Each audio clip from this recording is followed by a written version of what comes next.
with Dr. Marissa. Promise you joy in the mystery. Dr. Marissa, also known as the Asian Oprah. Her mission, to be a beneficial presence on the planet. Her purpose, to be your personal advocate to live, laugh, love, learn. Her life motto, don't die wondering. Take back your life with Dr. Marissa Pay.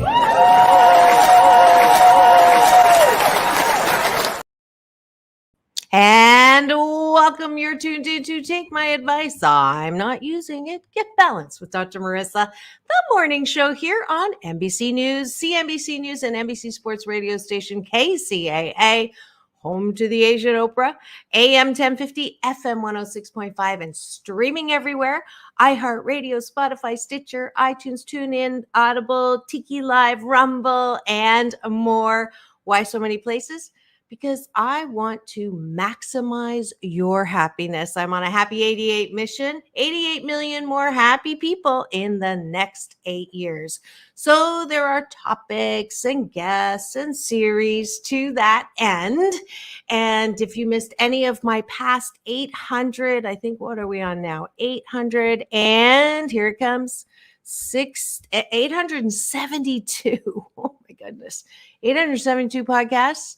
563 consecutive weeks. I forgot to change that this morning. It is Monday. And so I am so grateful that people were wrong who said, positive shows that are more than just one feel-good segment are not going to last. So we are coming into our 10th season, May 1st, and I'm so grateful for that. Thank you for giving me that finger, the thumbs up. And if you are tuning in now, you are live because thanks to technology, I get to stream on my YouTube channel, my LinkedIn channel, my Facebook channel, and of course, you're driving into work on my AM, FM in the IE. Thank you for making me the number one 8 a.m. talk show. And Monday's a special series, but let me go back. First, I want to give a public service announcement. Right now is a very, very, very important time to donate blood. And you could actually win a you get a $10 gift card and a chance to go to Florida. So go to redcross.org. And they're doing specific clinics now in San Bernardino, Riverside. So you'll want to go check that out and make a nice $10 and do something good at the same time. And you might even get to go to Florida. And if you do get that and win that and go to Florida, you have to take me. Haha, sort of half kidding. But I'm so glad that you're here today. Let me tell you, tomorrow I have a new co-host starting with me, Beth Linder Moss. She's a fitness expert. You may have seen her. She's been on TV. She will start tomorrow in a special series called Step Up with Dr. Marissa and Beth Linder Moss into your best life. So that's Tuesday. Wednesday, I have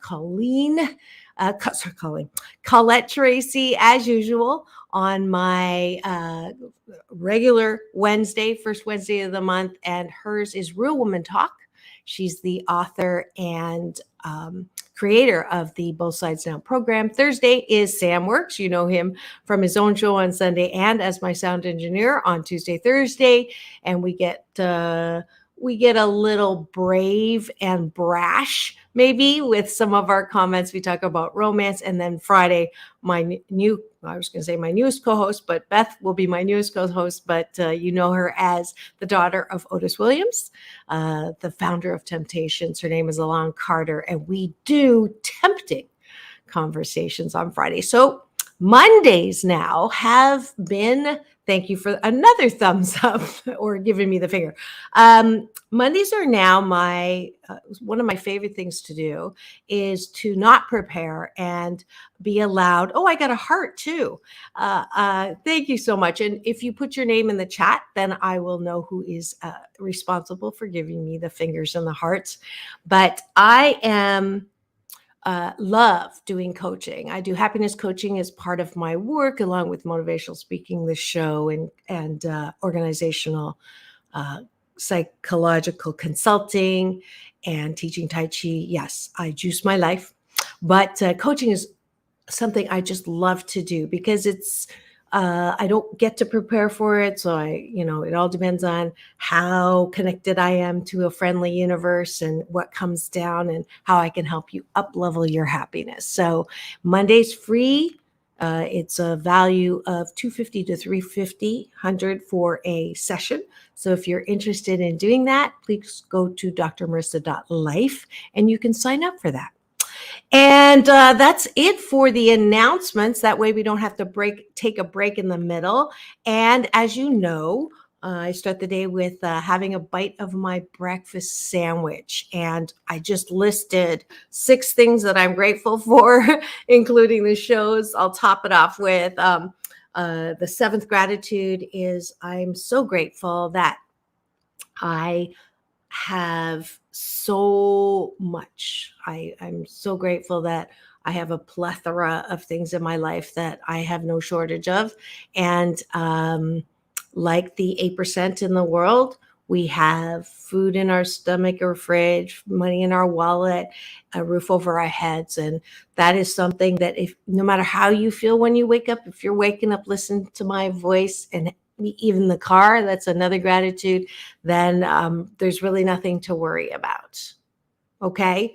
So there's your first little happy 88 tip. And then finally, I'm grateful for the ability to come at you in the mornings, every weekday morning, and Fred Lundgren's decision to promote me to the morning show. And I'm grateful for that. That happened during COVID. And then 8 things that I appreciate about myself. I am funny, even though my husband told me I wasn't. Best thing about divorce. 2, that I am a caring person 88% of the time. I'm an appreciative person 88% of the time. I like that I'm a fashionista. I like that I have lost 35 pounds since last Valentine's. I appreciate that I have a discipline of always looking for the best feeling thought 88% of the time. Notice how I qualified that. And I appreciate that I love my life. And I appreciate that I appreciate you. And thank you for tuning in. So here we go. I am going to bring on my volunteer for today to do some happiness coaching. And her name is Mary. And welcome to the show.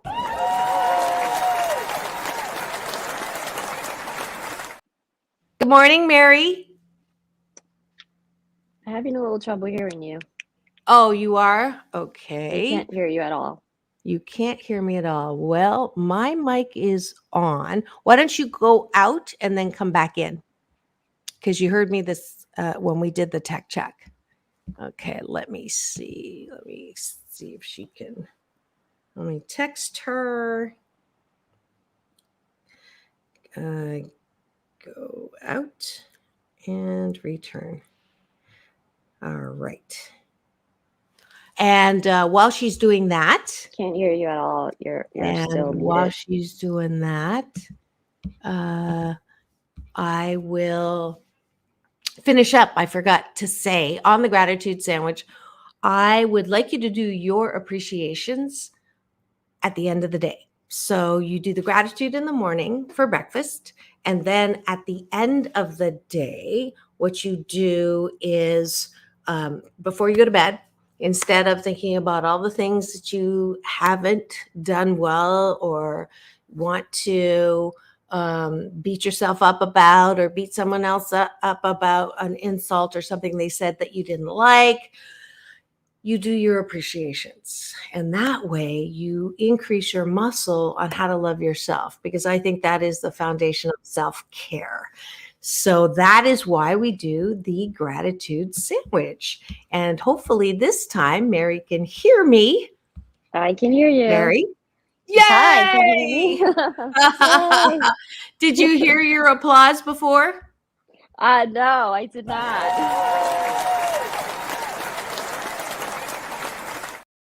And there you go. Welcome to the studio, Mary. Thank you. Thank you for having me. Absolutely. We'll just jump right in. If you could put your feet on the ground, your palms up in your lap, eyes gently closed. You're going to take a deep breath in through the nose And releasing, soft shoulders, soft elbows, soft knees, activating the body with your breath. And second deep breath in through the nose and releasing all the stories and the drama, activating your mind with your breath. And last breath in and holding it for a second, you are activating your spirit and soul, the energetic part of you that connects with me. And release, activating the spirit side, the energy side, chi, eternal energy. And when you're ready, open your eyes. Oh, actually, keep your eyes closed for a second. Sometimes it's easier to do the rating when your eyes are closed. So Okay. here we go. On a scale of 1 to 10, 1 being not so great, 10 being amazing, how would you rate your health and wellness right now? I would rate it an 8. Perfect. And same scale, how would you rate your job and career? A 9. Okay, nice. And on relationships, Oh, that one goes way down. good. Then we have something to talk about because if you rated that one 8, I'd say goodbye. What No, number would you? What I number would would? give I would give it a 5. Okay, perfect. Then we have something to talk about because one of the tools right now that I'm going to tell you is when you're feeling bad about your relationships and there's nothing you can do about it, is to go to those other two numbers. 8 is actually the top for me, 88%. If you are feeling 88% about your health and wellness and your job and career, which job and career is so rare to have someone say 9. I so want you to know, and I know that you do, how fortunate you are. And so when you're not feeling good, one of the things that we tend to do to feel worse is to focus on the thing that we don't like or is not good. And that takes us down. So after this, when whatever you're doing isn't working on feeling better about the relationship, I want you to use the first tool is to focus on things that are working. And when you do that, it's like if you have 5 things that you have in your life that 4 of them are wonderful and the 5th one sucks. If you focus on the good 4, what happens is that thumb wants to join the 4, and energetically, it just sort of fixes itself when you don't focus on it. That's law of attraction at work. It's a funny thing that happens. Now, if you have 4 things that suck and 1 thing that you can be grateful for, that's when you focus on that 1 thing, and the power of gratitude and appreciation on 1 thing in your life will also spread to those areas. So that's the first little tool I'm going to give you. But Sounds good. we're going to hit right on to your relationships. And let's pick, well, you have a choice. You can pick the hardest one and see what we can do to raise it to a 6, or an easier one. Totally up to you. I like a challenge. We'll just go with the hard one. Okay, here we go. I love it. A girl after my own heart. All right. And I love challenges, I think. Here we go. What would need to happen to move the 5, at least up to 6? What would need to happen for you to feel good about that relationship? I think just to have someone on the same level emotionally with me, and to be able to communicate at the level that I'm able to communicate at, just not being afraid of getting into deep conversations. I think that would definitely show some improvement there. All right. Are you are you comfortable saying who the relationship is with? I'm actually not in a relationship. I'm just dating, and I'm finding it difficult to find someone that will meet me at that level. Emotional intelligence is just something that is not out there, I find that everyone's just afraid to get deeper when getting to know someone and connecting. So, Great topic. So I love talking about things that I'm not in the middle of right now. I'm not in a relationship, so you do know that the name of my show is "Take My Advice." I'm not using it. yes. So everything has a little asterisk. However, I have a number one best-selling book called Eight Ways to Happiness that is actually um, uh, I'm going to give you a free audiobook copy of this book. Have you picked this up yet? Not yet. Not yet. Okay, good. So there is a chapter, out of heartbreak into love, which a lot of people enjoy. So I have experience enough, and I have a model that seems to help people have better relationships. So if you're tuned in right now, you know anyone who wants to have an intimate relationship and is not currently in it, I do have some tools for you to maybe help with this. Okay, so let's look at what your regular approach to finding an intimate relationship. So, first of all, I'm going to ask you a little history. Have you had a relationship that has worked that you enjoyed and you had this with? Ah, I don't think anyone's ever asked me that. I don't believe so. No. Okay. I'm gonna say no. All right. So this is uncharted territory for you. Now, It is. so one would be to help would be go easy since this is a new territory and you don't know exactly, then I would have the desire without the expectation. So this is a tool that helps in any kind of relationship.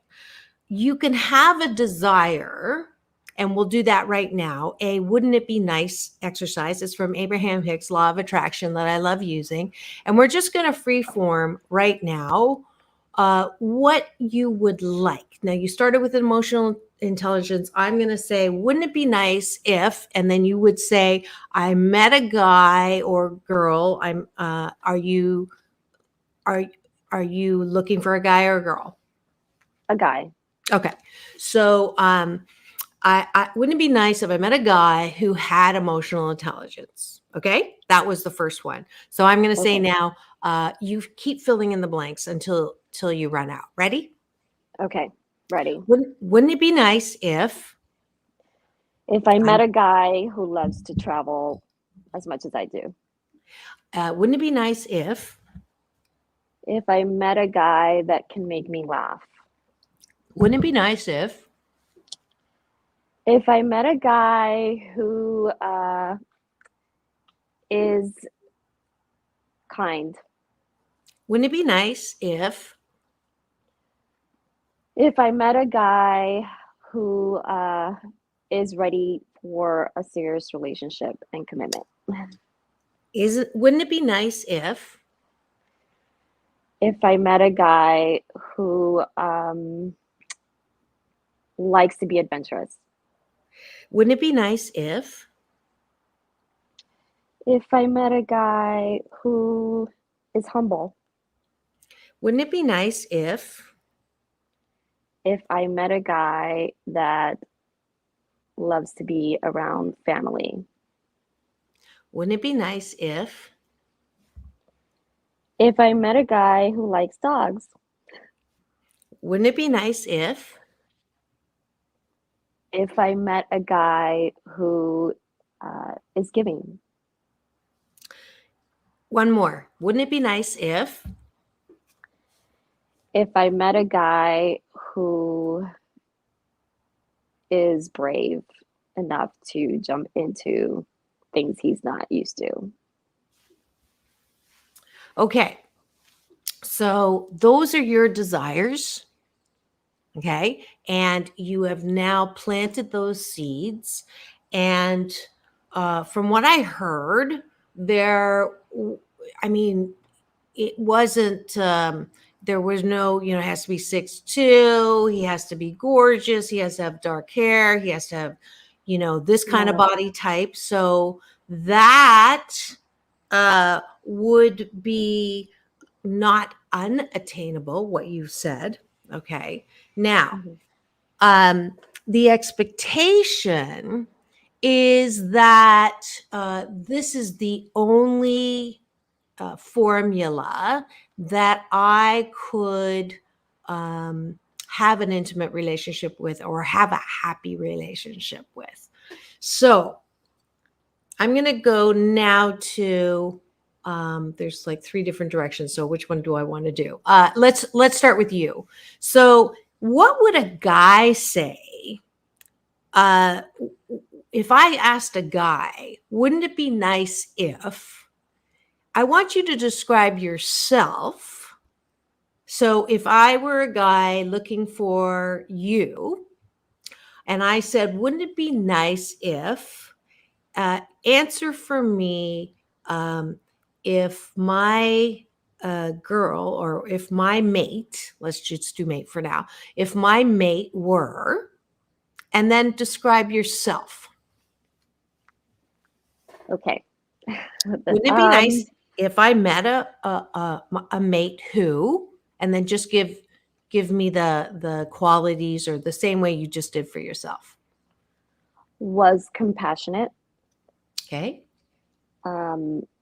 If I met a mate that was intelligent, uh, loving, has a good career, and why is it so much harder to talk about myself? Exactly. And that's my point. I feel vain when I speak about myself, and I feel like also we're our hardest critics, so it's hard to pull things out that way.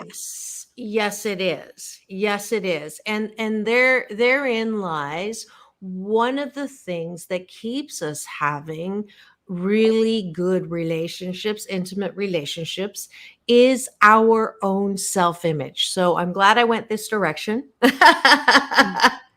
Yeah. I don't know you. So we're working with something, and you're not alone. So a lot of women that I work with as their happiness coach will come to me with the same thing. I want to meet someone special. I want to meet someone who I can have an intimate, and I have all these things that I would like. And then I ask them, and what are you offering? And who are you? And what level are you vibrating at? So when you have a difficult time speaking about who you are, right, and how 88% great you are, when you put yourself down or you don't believe in yourself, that brings your level of attraction down. And therein lies the attraction to people who don't gravitate to the level that you want.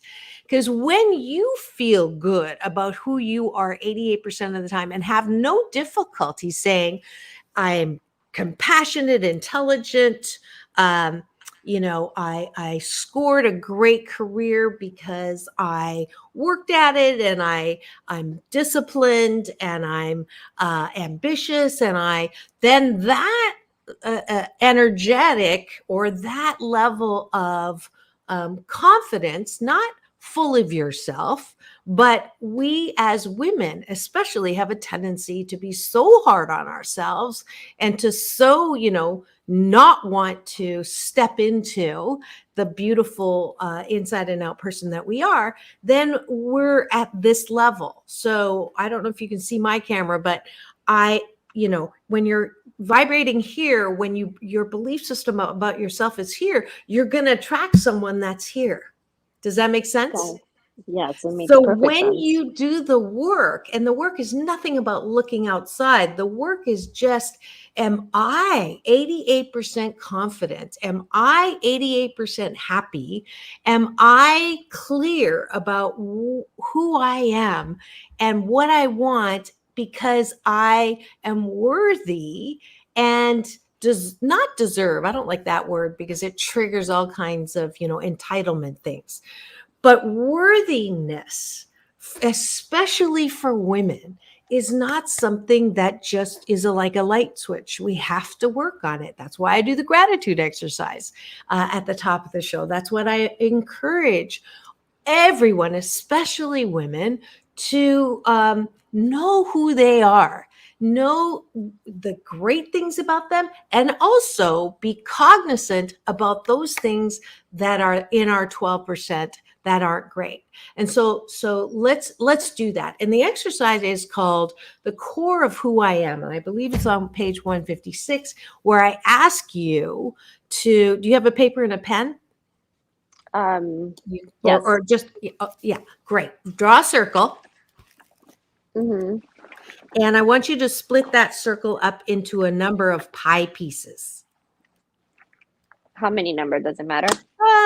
Let's do like 14 pieces of pie. Well, actually, no, less because it's an hour show. But this is an exercise you could complete later. It is on page 159 in 8 Ways to Happiness from wherever you are. And if you want to be my next victim on this, you actually get a copy of the audiobook Okay. as Let's a say part. 8 pieces of pie. Yeah, let's do 8 pieces of pie. And you're going to put compassionate, smart. What else did you put there? Intelligent, Good career. good career. Okay. Am I adding these others? Yes. What were your, just stop at 6. Okay. I'm a good cook. Okay. That's a plus. Yep. I am physically fit Okay. or into fitness. That's 1, 2, 3, 4, 5, 6. One more. One more. Mm-hmm. I am loving. Perfect. Now, give me 2 things that you're not so great at. Trusting. Okay. So you can be wary. Is Yes. that part of your, yeah. Yes. And then the other thing, I'm not great at, I think my confidence needs to be better. Okay. So a little insecure. Yes. Okay. So when you step out with those 6 things, say them again. Compassion, and good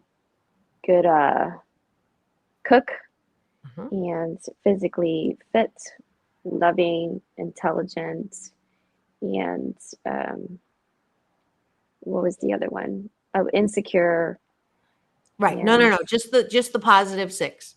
oh, okay. So I'm So going to replace good cook with creative, okay. and because I want qualities. So, and replace the fit with disciplined. Okay. Okay. Okay.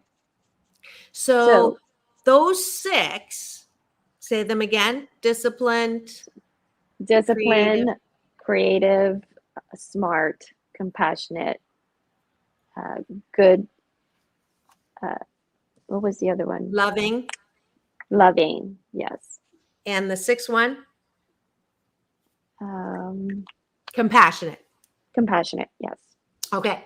So those 6 things were pretty much to what you did when you described who you also were looking for Is that about right? Yeah, Okay. that's Because about if you right. look at love to travel, maybe adventurous. Okay, do another circle. And this is what you're looking for in the guy. Okay, Adventurous, kind, I believe you said. I did.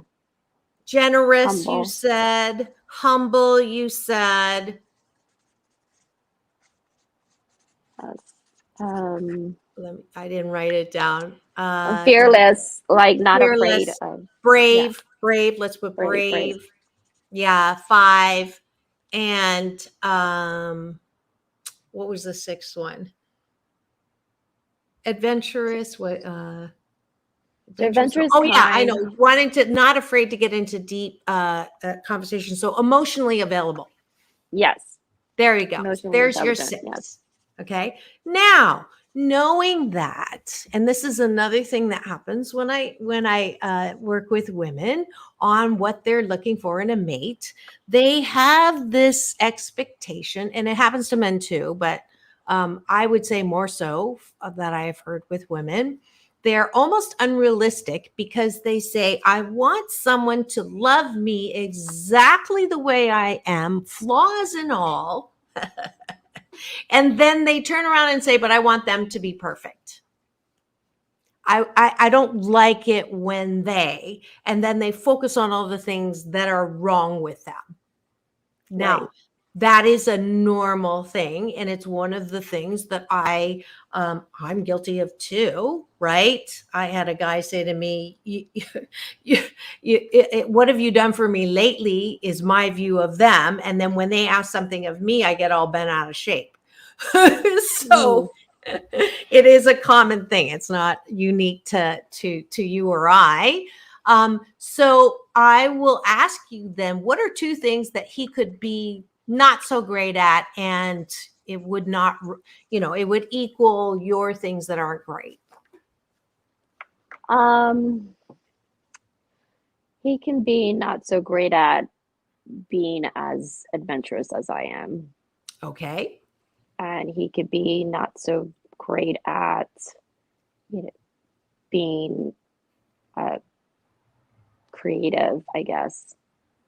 Okay. So that I would put on there, let's see, routine is not something necessarily you like, but he could be more like, steak and potatoes kind of person instead of jumping and eating whatever that first thing is, or balance out the adventure with, he kind of is a little more of a homebody than you would want. Right. Right. So Yes. you can put slightly homebody on one of the 5 pieces, and the other one would be a little more not guarded. Well, yeah, you could put guarded. That's that fear thing that you also have, More like right? extra careful. Yeah, wary, that little bit of wariness. Right. Okay. So now you have who you are, now you have who they are, and let's look at the intersection. The fact that you are a little wary, and if you're going to go into any kind of date with that, walking forward with that particular pie piece, you're going to activate that particular pie piece in them as well. Does that make sense? That's law of attraction. What you focus on grows bigger. You're going to attract the same. Like attracts like. Okay. It's kind of like gravity. It works whether you believe in the law of attraction or not. Whatever you pay attention to grows bigger. So if you meet a guy and he looks like he's having cold feet right at the beginning of the first date, so instead of kicking him to the curb, I would ask yourself, what in me is activating that? What am I doing that is activating or allowing that to show itself to me? I'm not saying that you should go into everything blindly trusting, but I am saying is before you go on a date, I would pre-pave. And this is another tool from Abraham Hicks' Law of Attraction, which says, I'm going to activate in me those things that I want, because I know that I have these good qualities, instead of going in and saying, oh, I'm going to look for things that don't meet my requirements, which is the number one thing that happens when you're dating, is you're looking for those things that you can kick them to the curb for. I'm guilty of this, Yes, which is I am why I definitely. don't date. I am guilty of that. I go in looking for the red flags. I do. I can't Exactly. admit that.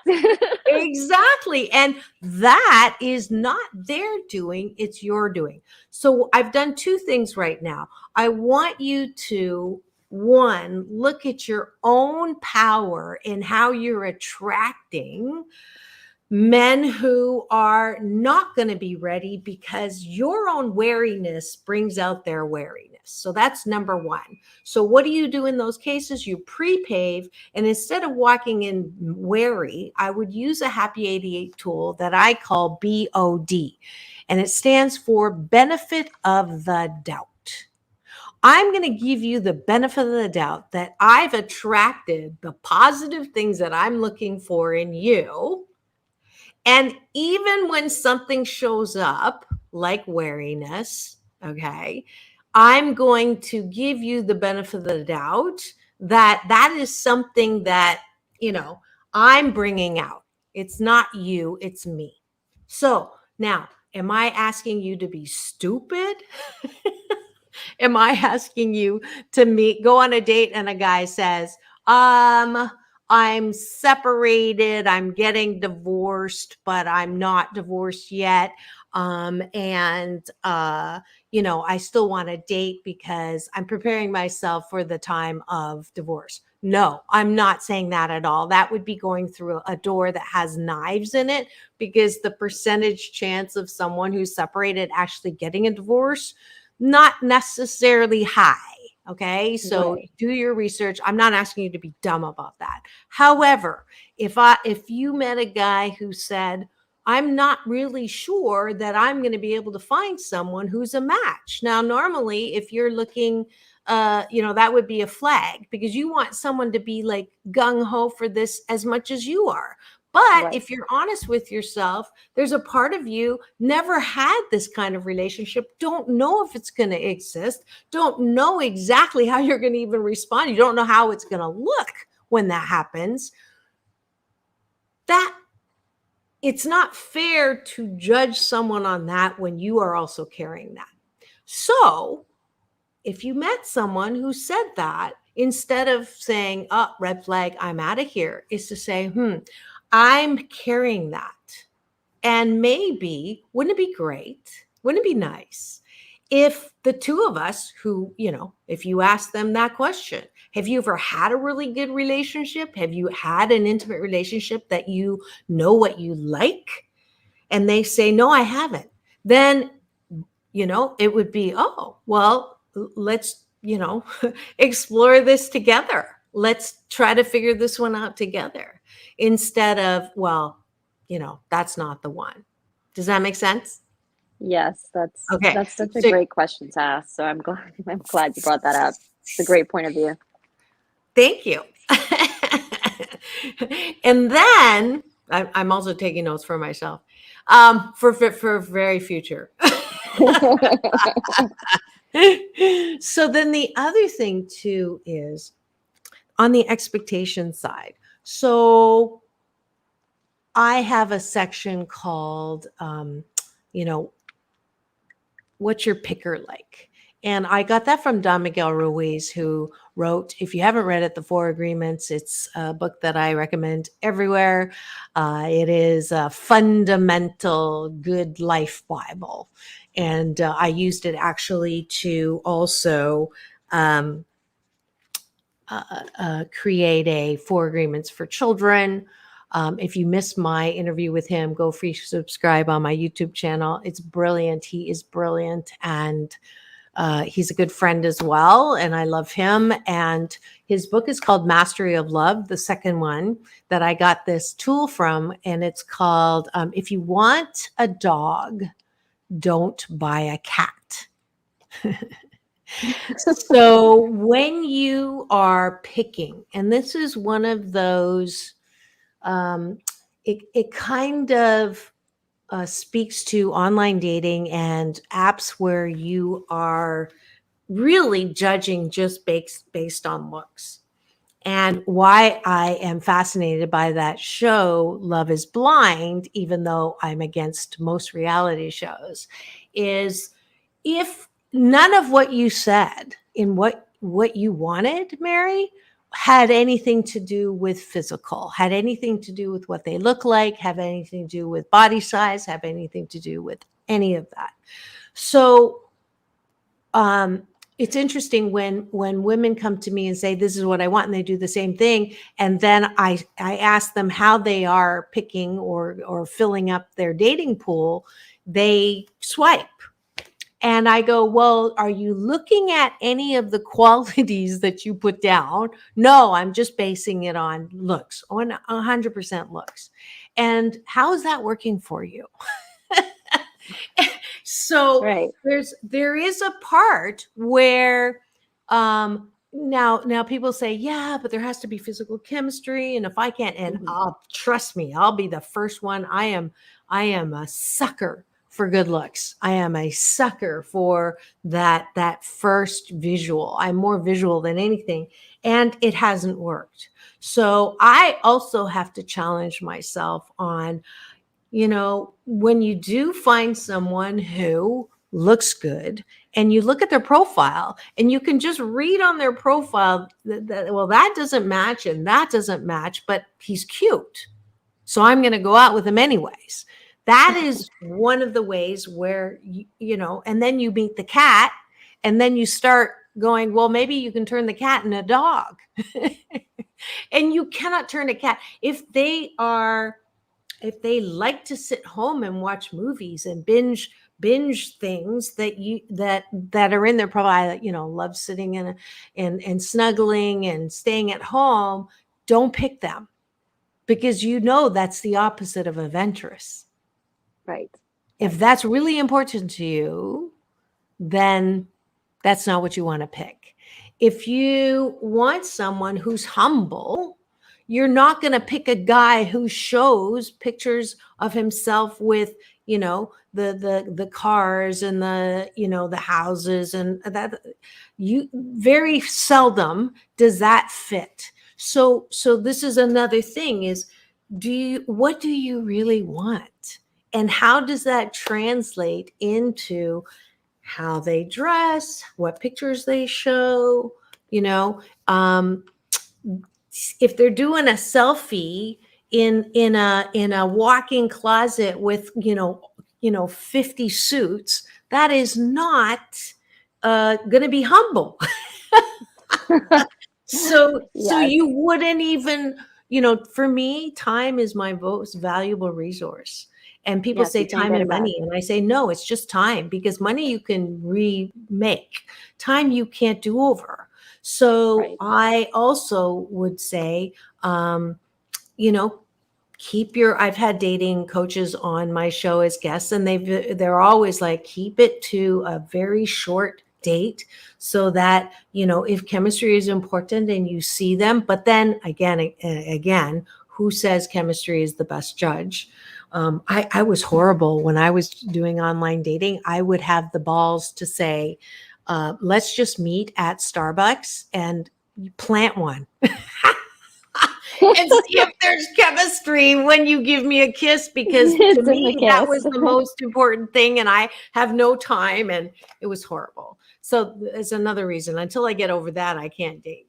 But chemistry aside, I believe that when you have the understanding of what it is that you know about yourself, because I'm guessing you've been on a lot of dates, you've had relationships that haven't worked. And the thing about having relationships that haven't worked that trips women up as well, men as well, is you focus on what you don't like instead of focusing on what you do like. And there's Happy 88 tool number 4, I think we're at now. So taking notes. Pardon? I said I'm taking notes. Yeah, good. Okay. So number 4 is, because you've had the experience, you know what you don't want. The tendency is for everyone to focus on, "Ooh, I don't like this. I don't like that. I don't like this. I don't like that."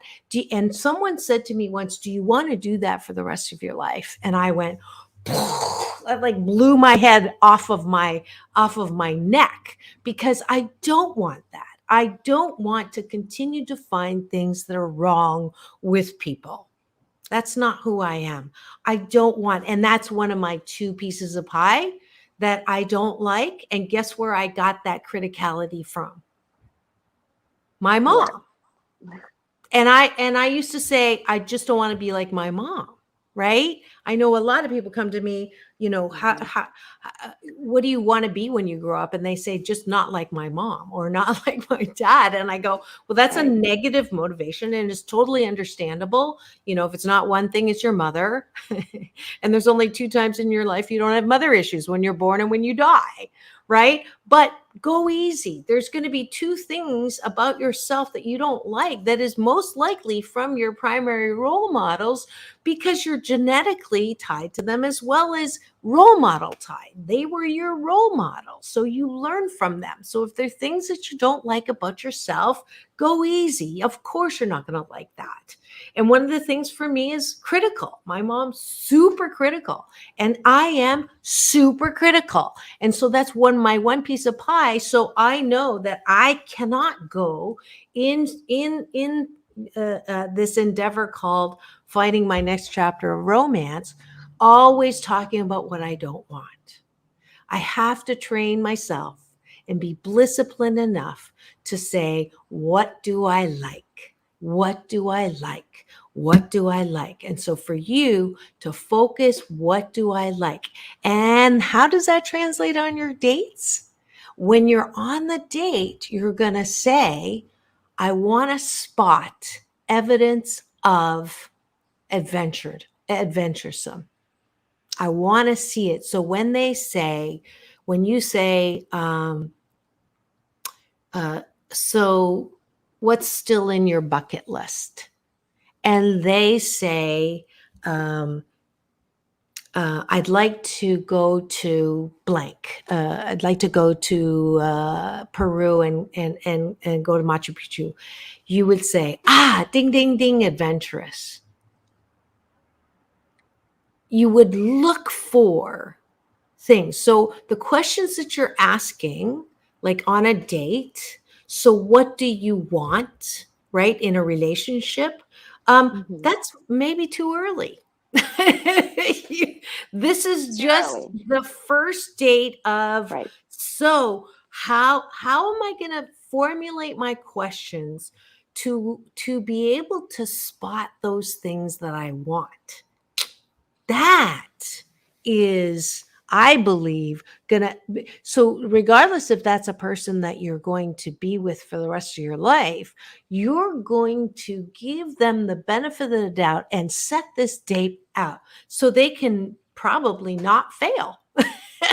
So that you can just have a good time. That's the tool number 5. I'm going to take the quest of finding that one, because you're going to do your research from the profile. By the time you have a date, I just want you to go and have fun. I just want you to have a good time. I just want you're going to meet a person that, is not the next contestant on You Could Be My Special Relationship, because that's so much pressure.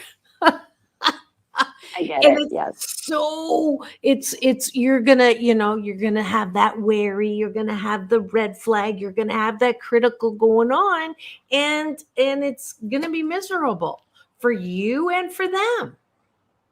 Right. So ease up, have a good time, look for evidence of things that you are going for. Don't be stupid. When a red flag does come up, like I'm living at home, or I'm living with my ex, or whatever. That's a door that has like knives sticking out of it. You don't want to go through that Right. door, but you can actually formulate, like I have questions even on the phone that are that are deal breakers. So do you have that in your initial setup? Do you know some things that you absolutely want? And so one of those, I had this talk with my co-host on Thursday. What are some critical questions you need to have? So one is, do you want kids? Yes, that's a big one for me too. It's a deal Okay. breaker. Yeah. Yeah. So if they don't, that would be a question right at the top, where that is, dog and cat. You cannot convince someone who does not want to have children to have children. Right. Okay. So before you even make a date, I'm sorry, I don't want to waste your time. Um, do you want to have children? And if they say, well, I'm not sure, it could be yes, or it depends on the woman. That's fair.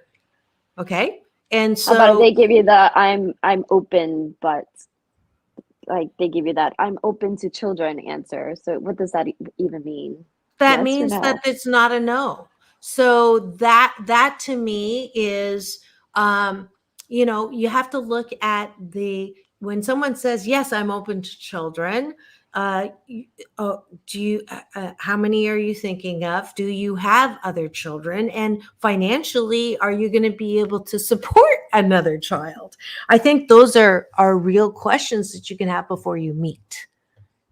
Right. Yeah. Yes. So that is definitely one that you have ahead of time before you meet, and that'll save you some time. Yeah, that's my big thing is I don't want to waste my time or his. And so Right. deal Right. breakers So, like that are definitely something I would ask beforehand. yeah, and you don't even have to do that on in person. You can just, when you're starting the chat. I used to say, I value your time. So if you wouldn't mind answering these 3 questions for me, that would help. And so, not like don't waste my time, but just say you don't want to waste their time. Otherwise, you're going to sound Hmm. like a bitch. Oh, you're going to sound, oh, Polly, I hope you caught that. A female dog, a female dog. Um, whew, I obviously feel strongly about that. And guess what? We're out of time. Polly, I know he just said 3 minutes. I hope, is your number a little higher? Are Yes, you it's been more great. Great. hopeful? I definitely am more hopeful. Thank you for the great tips. I'm gonna move forward with that. Fantastic. I am so grateful that you brought this topic. I think it's a really fun topic to talk about. Thanks for giving me the opportunity to give myself some advice should I want to pursue dating. Thanks, Mary, for coming on.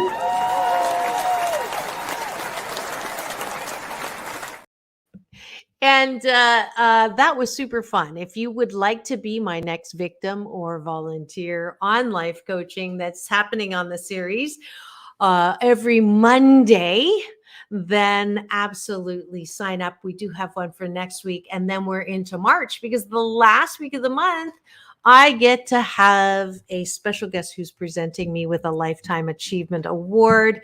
I am so happy that I was able to work with Mary today. If you missed most of it, go to my YouTube channel, free subscribe.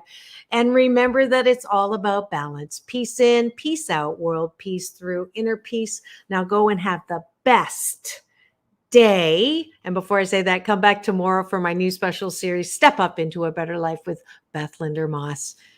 Have the best day ever.